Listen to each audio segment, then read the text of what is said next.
Los invito a tocar el otro gran tema del día, que tiene que ver con coronavirus, infectados que crecen.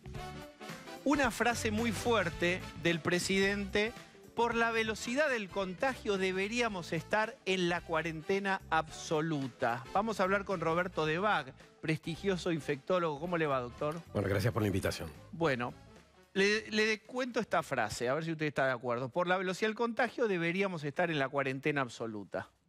Bueno, creo que es más que nada un aviso a la sociedad para que tome conciencia de lo que debe hacerse.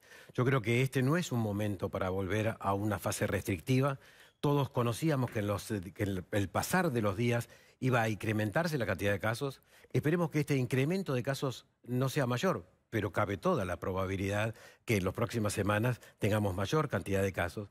A mí, la verdad, es difícil transmitirlo de esta manera, pero a mí no me preocupa que de un día para el otro haya 50 o 100 casos más o esté en un rango determinado y que salte a 100 casos más. A mí lo que me preocupa es la cantidad de pacientes, desgraciadamente, que fallecen, y también me preocupa es la ocupación de las terapias intensivas.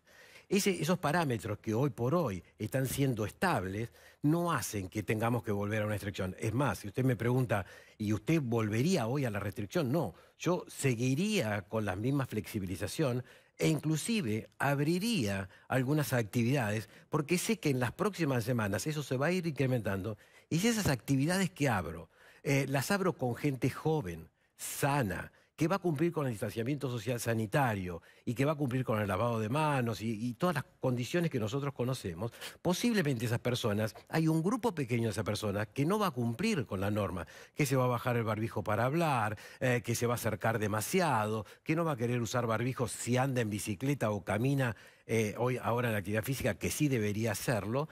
Eso van a producir un contagio bajo y lo que se llama en el mundo contagio controlado.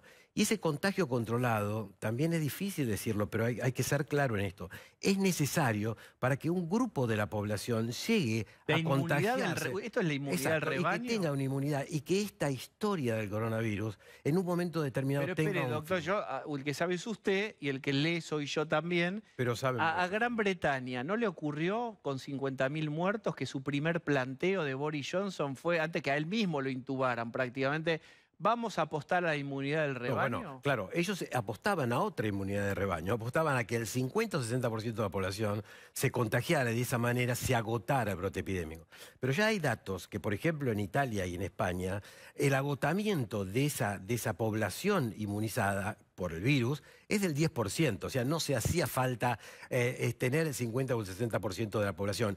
Y al no restringir Gran Bretaña, produjo esa velocidad. Ahora, nosotros tenemos diferentes análisis. Nosotros tuvimos una velocidad lenta. Si uno ve las primeras 5 semanas del brote del periodo pandémico, uno ve que es absolutamente plano. Y eso es producto de que, bueno, sí, de la recomendación de nuestros amigos infectólogos, muchos de ellos muy amigos y muy profesionales, que produjeron una recomendación. Y la gente se nutrió de los medios de comunicación nacional, internacional, convencionales, redes sociales, para tomar conciencia de lo que pasaba en el mundo y restringió sus salidas.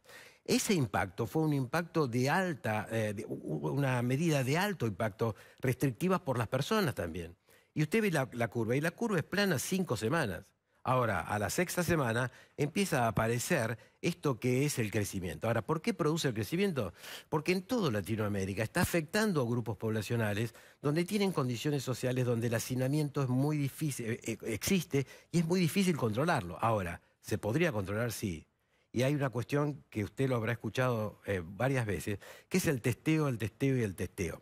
Pero no el testeo para encontrar muchas personas y por de esa manera llegar a una lista de que hoy tenemos tantos infectados. El testeo tiene que tener una calidad, tiene que ser buenos testeos como hay, tienen que tener buenas cantidades de testeos disponibles, tienen que ser implementados adecuadamente. Hasta las últimas semanas nosotros teníamos que si no teníamos 38 grados de temperatura y algunos síntomas no podíamos, llamamos al 107 o 148 y no estábamos testeados. Luego se fue bajando eso y se amplió la cantidad de personas. Entonces, hoy la cantidad de personas que son testeadas son mayores, pero a mí lo que me importa del testeo es que se busque a las personas con un buen rango de diagnóstico, sea amplio, pero que ese resultado esté en las primeras 24 horas o 36 horas para yo poder ejercer para que el Estado pueda ejercer una acción de control, de bloqueo, y que esas personas que están en aislamiento, si tienen confirmación y se pueden quedar en su casa, se queden en sus casas aisladas o vayan a los centros de lugar donde está COVID-19 o que vaya a lugares donde tienen sospecha. Espere porque hay varias cosas, dos muy interesantes, seguramente más. La primera es, ¿por qué el gobierno o Alberto Fernández está planteando tal vez que si esto sigue así, volver a una fase más restrictiva? ¿Tendrá miedo que, si bien las camas de terapia intensiva, etcétera, no están muy ocupadas, puedan estarlo progresivamente? Sí, pero esto es así, Diego. Esto va a pasar No puede posiblemente. Goyan, ministro de Salud de la provincia de Buenos Aires, hace 2 semanas dijo que podría haber hasta cuerpos en las calles si de acá a un tiempo, si se saturara y no se fuera observante de la cuarentena. Bueno, si se saturara, estaríamos viviendo las 3 experiencias, o 4 experiencias, pero 3 bien conocidas, que es la brasilera, la chilena y la de Perú y Ecuador.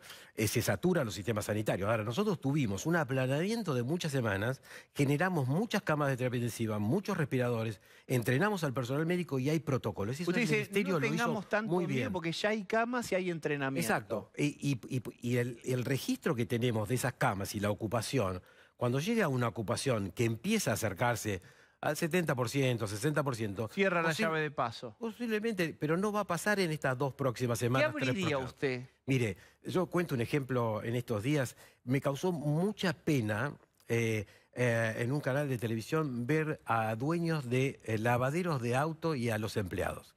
Los empleados, ustedes saben, son empleados que tienen no un gran recurso económico, son personas que necesitan trabajar.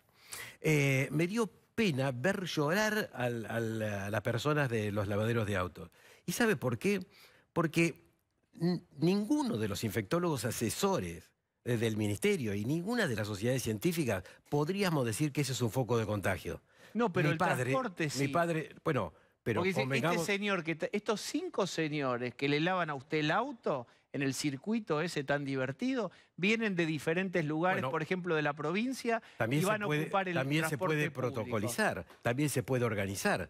Pero mi padre y yo de pequeño lavábamos el coche y éramos una sola persona. Y si 5 personas están distanciadas, pero no de 1,5 metros, distanciadas de 7, 10 metros de lo que mide un auto, pueden, o sea, protocolizadamente y organizadamente, si usted me puede decir otras actividades, yo también le podría decir... No, pero yo le voy a preguntar por lo mismo, porque el argumento es el transporte público. Claro. Que la gente, para ir a trabajar, viaje en ese foco que parece que es de alto contagio, que es el transporte. Bueno, las industrias de la provincia de Buenos Aires están reactivándose y se están implementando medidas para transporte de las personas.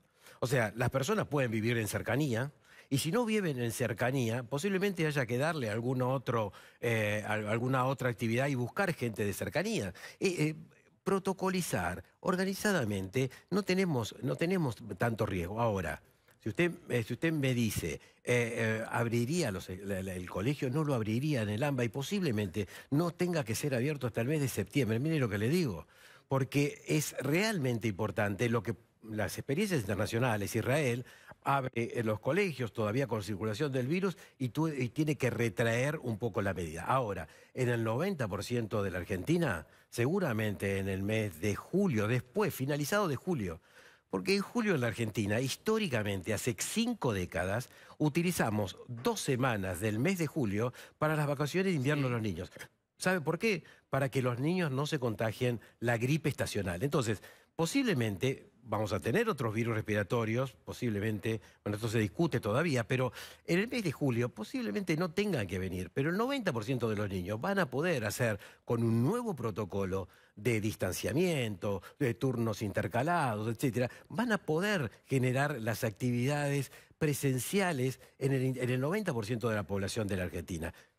Por supuesto, ¿por qué estaría planteando entonces el presidente, que tiene todo un consejo asesor, algo que va en el sentido opuesto. ¿Qué cree usted? Bueno, yo creo que yo interpreto que es un mensaje de alerta, pero más de alerta es de toma de conciencia.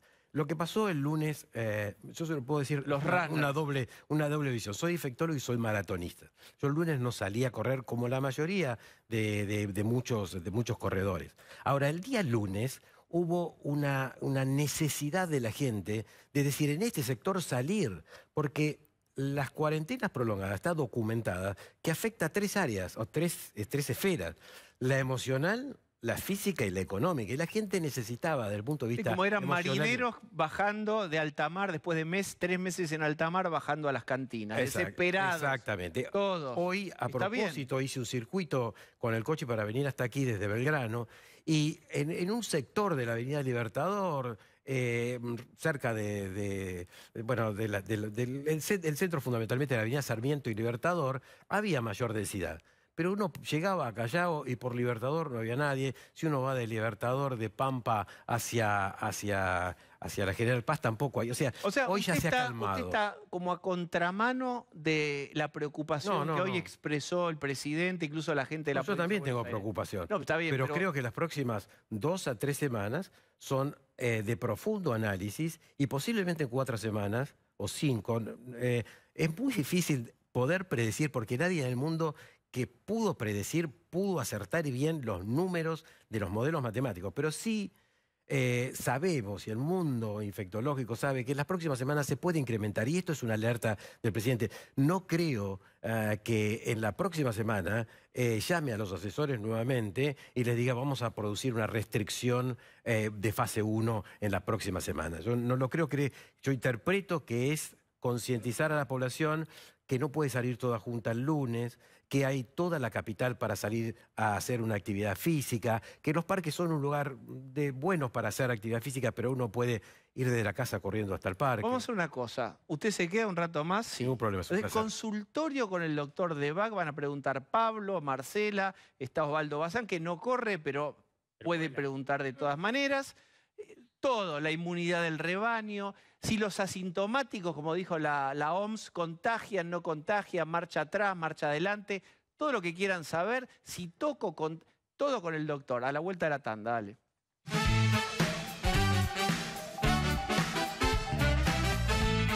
Bueno, seguimos con el doctor Debac. A ver si uno entendió bien, así todos entendieron bien. Usted lo que plantea es que naturalmente van a subir los casos, que ahora se podría, según usted, abrir.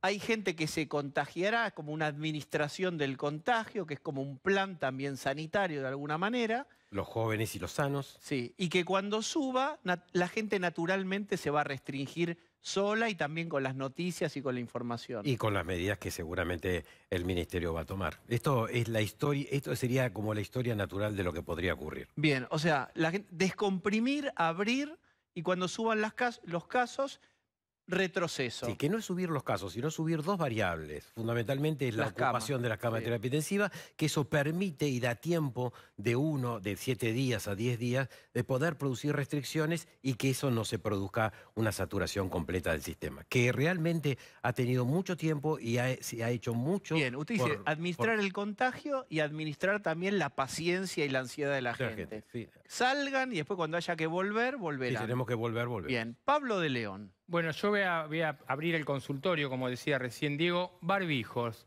Estamos todos con barbijos de todo tipo, pero la Organización Mundial de la Salud empezó a decir, no, que ver un barbijo en 3 partes, que tiene un papel. ¿Cuál es la realidad? Porque yo tenía los descartables y ya me estoy poniendo 2 descartables. Él es hipocondríaco igual, ¿eh? No, soy muy cuidadoso. ¿Cómo es la realidad del barbijo, doctor? Bueno, la realidad del barbijo es que hay 2 tipos de barbijos. Los barbijos que son los quirúrgicos, los N95, que tiene que utilizar y que tiene que garantizarse el insumo a todos los trabajadores de salud, porque en la Argentina los trabajadores de salud tienen un porcentaje importante de que han sido afectados, y que hay que garantizarle la seguridad a ellos. Y los otros que están, estos famosos tapabocas, que no deberían ser llamados tapabocas, sino tapaboca y nariz. Porque hay un grupo de personas que lo utilizan tapándose la boca y no tapándose la nariz, sabiendo que la boca, la nariz y los ojos son las vías de contagio. El ida y vuelta de la Organización Mundial de la Salud no desearía ni criticar, porque creo que fue desafortunado. Creo que el Centro de Control de Enfermedades de Estados Unidos, que es el centro uno de los centros más importantes, compite en recomendaciones con la Organización Mundial de la Salud, recomendó precozmente la utilización de tapabocas y posiblemente lo que esté haciendo ahora es ver que hay datos que demuestran que diferentes telas, que son las que se usaron para hacerlo... Permítame, quiero mostrarle esta porquería. Esto, es útil. ¿Esto sirve? Sí. Sí. Estamos conversando. Yo me pongo esto. Lo mejor que nos está pasando ahora es que estamos más de 1,5 metros. Bien. Eso es lo más eficaz en la prevención de la transmisión. Ahora, ¿cuánto suma? El adicional suma, porque ya hay documentación que las microgotas que tienen el virus y que elimina a la persona que está infectada o aquel que está en contacto conmigo, va a poder ser una barrera de contención. Ahí está. Bueno, esto dice... Usar el tapaboca en manera adecuada. Bueno, pero todo el tiempo se va cambiando y va circularmente cuestionando. Está claro. Vale la pregunta. A 3 meses seguimos preguntando lo mismo, pero hay coordenadas. Yo creo que esta cuestión de la Organización Mundial de la Salud, de ir y venir con algunas consideraciones, creo que no le hizo bien a la historia del coronavirus. Mire qué frase, ¿eh? Marce. Doctor, buenas noches, ¿cómo le va?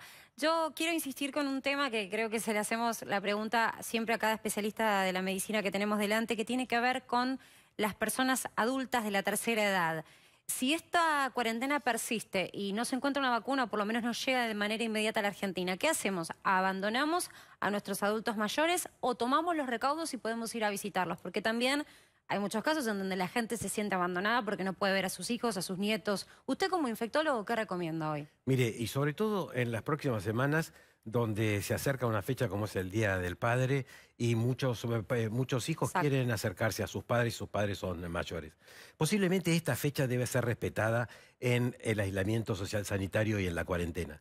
Pero podemos decir que en las próximas semanas, en las próximas 4 a 6 semanas, posiblemente esto se agote, este brote pandémico llegue a una intensidad que luego se haga un plató, una estabilidad y luego baje.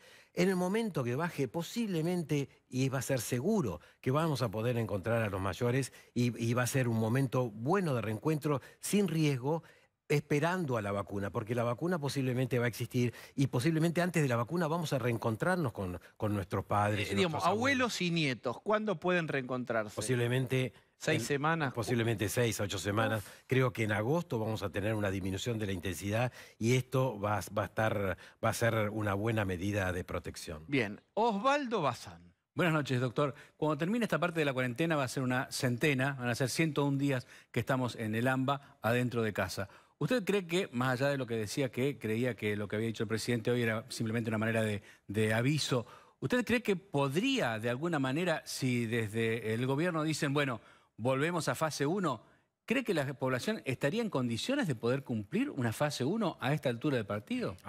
Es una difícil pregunta. Los estudios demuestran que las cuarentenas prolongadas, y no tan prolongadas, porque los estudios son de menos tiempo, produce un efecto emocional en los niños y en los adultos documentado, y podemos hablar hasta de estadísticas. A los niños le produce esto, a los mayores le produce esto. Esto desde el punto de vista emocional, pero también desde el punto de vista físico. Hace 70 días el estado físico el estado de salud, de la población era mejor que el estado de salud ahora. Y le doy 3 datos. Posiblemente más del 60% de los niños menores de 2 años en la Argentina no hayan tomado o no hayan recibido las vacunas de calendario oficial gratuito de acceso y que es realmente uno de los grandes logros en la última década de la Argentina. Ellos no están vacunados. Hace 2 meses que el 60-70% de los niños no se están vacunando porque las madres no quieren ir a un sistema donde puedan contagiarse. Y ahí la gente, espere, diga, ¿van? Lo están escuchando. Sí, tienen que ir. Hay sistemas de vacunación que no tienen que ver con el sistema de circulación de COVID. Tienen que ir y tienen que vacunarse. También estamos comiendo en casa. Comida menos apetitosas, más nutritivas, menos nutritivas, pero tienen un adicional que es la sal. Comemos con más sal, hay más hipertensión. Las sociedades de cardiología ya está alertando sobre esto. Está alertando... Y la subconsulta, gente que tiene sin ninguna síntomas duda. O tiene chequeos y no va por las dudas. El otro día estaba con el doctor Berardi en un lugar específico y él contaba las cifras del Instituto Cardiovascular Buenos Aires cómo ha disminuido. Pero el dato más grave es que se redujo el 70% de las intervenciones en los pacientes que venían con infarto y que tenían una alta recuperación, una alta sobrevida al momento del ataque cardíaco. Y hoy por hoy, seguramente, y estos datos son los que se van a ir apareciendo como efecto colateral de la pandemia y de las restricciones, que son los pacientes que tienen mayor mortalidad por infarto. Hoy alguien que tiene dolor espera 3 horas, 2 horas, se me va a pasar, comí mal, estoy Le estresado. tengo más miedo a ir al sanatorio o hospital que al dolor. Cuando hoy hay en todos los hospitales, públicos y privados, hay 2 circuitos de pacientes. Los que no tienen COVID y los que tienen fiebre y tienen lo que se llama el triage y entran en un circuito de COVID. O sea, el estado de salud, además, por ejemplo, la actividad física en pacientes que necesitan actividad física o los que hacen actividad física, hace 80 días que no hacen actividad física, el sistema cardiovascular no está con esas mismas condiciones.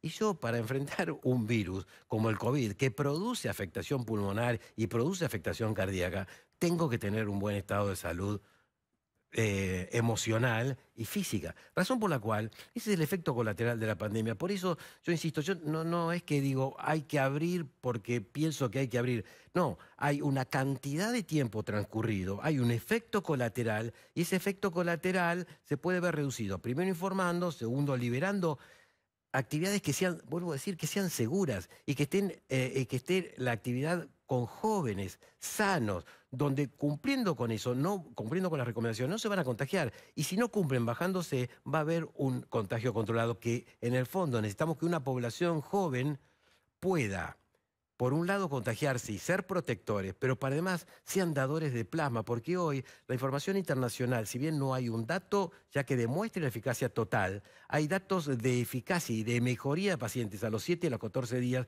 grupo italiano, grupo americano que demuestran esto, y por lo tanto hoy el plasma... Acá está Fernando Pola con esto, con el plasma. Bueno, Fernando, uno de los grandes investigadores de las vacunas pediátricas, que ha montado todo este sistema, pero también el sistema público, que también interviene en este proceso, esta investigación, porque ellos lo que investigan es si los pacientes que tienen riesgo, cuando se infectan, a los 3 días uno le da el plasma de convalecientes y ellos no hacen complicación. Pero hoy la utilización mayor del plasma está en los pacientes que están en las terapias intensivas. Bien, 2 muy breves, pero así ping-pong. La primera, la Organización Mundial de la Salud, pero que sí que no, los asintomáticos, ¿contagian? Hay 2 evidencias que demuestran que contagian. Ahora, ¿son los supercontagiadores? Posiblemente no. Los supercontagiadores son los que tienen síntomas y que contagian 2 días antes de empezar con su enfermedad hasta 7 días. Bien, esto es para mi primo Charlie, que está obsesionado con... ¿Cuándo llega, como tanta gente, la vacuna? 110 candidatas de vacuna en el mundo en investigación, 8 en fase clínica, 3 en fase clínica adelantada, que son Instituto Nacional de Salud de los Estados Unidos, Universidad de Oxford en Inglaterra y en China el Instituto de Biotecnología. Posiblemente estas vacunas en los desarrollos predicen que puedan estar en los próximos meses, pero la producción y algunas investigaciones van a tardar por lo menos 12 a 18. La última es de Marce. Si está Marce, la hacemos con ella. Sí, doctor, yo le quiero preguntar, porque usted tocó recién las condiciones del sistema de salud. Parecía que estaba todo dado, incluso como seguían estando estables las ocupaciones de las camas. Hoy sorprendió el gobernador de Buenos Aires, Axel Kicillof, con una línea de asistencia de 400 millones de pesos mensuales a clínicas privadas. La pregunta concreta es, ¿están las condiciones del sistema de salud en AMBA dadas como para que usted bien acaba de decir, haya una asistencia inmediata en caso de que haya un rebrote y a la vez que la gente se pueda seguir atendiendo por cuestiones médicas que nada tengan que ver con COVID? ¿Puedo contestárselo en 2 palabras? Eso espero. Esperamos todos. Gracias, doctor. Muy amable.